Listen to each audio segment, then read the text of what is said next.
Samantala, patuloy na kinokondena ng pamahalaan ang mga nangyayaring media killings sa bansa. Kaugnay nito, inihayag ni Commission on Human Rights na may ginagawang hakbang ang ahensya para pangalagaan ang kapakanan ng mga mamamahayag.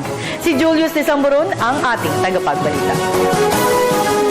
Kung si Commission on Human Rights Chairperson Eta Rosales ang tatanungin, hindi lang karapatan ng ordinaryong Juan de la Cruz ang dapat pangalagaan, kundi pati na din ang karapatan ng bawat isang mamamahayag. Sa kanyang pagdalo sa katatapos lang na Umaluhok One Awards 2015 ng Lyceum of the Philippines University, kinukundina ng CHR ang mga nangyayaring human rights violation sa mga kagawad ng media, gayon din ang mga insidente ng media killings.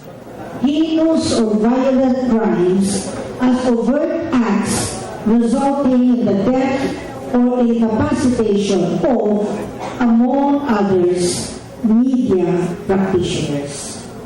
So even police regulations and police procedure consider the killing of media practitioners a heinous act, a heinous crime.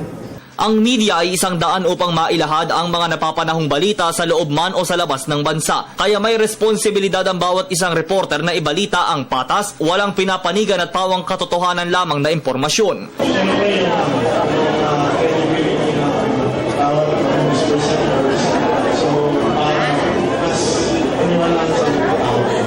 Base sa datos ng CHR simula noong 1986, aabot na sa higit 170 ang bilang ng mga napapatay na media. Kaya't panawagan ng ilang mga mag-aaral ng nasabing universidad, lalo na sa mga susunod na sasabak sa larangan ng media, ang papanagutin ang mga nasa likod ng pang-aabuso at pagpatay sa mga mamamahayag. I was saddened kasi, di ba, nowadays na ang dami ng pinapatay ko at itong mga media practitioners is naglalabas sa mga katotohanan.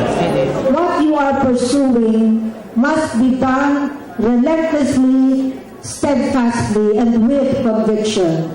Because the most important thing in society today is to combat and put an end to impunity and make human rights a way of life.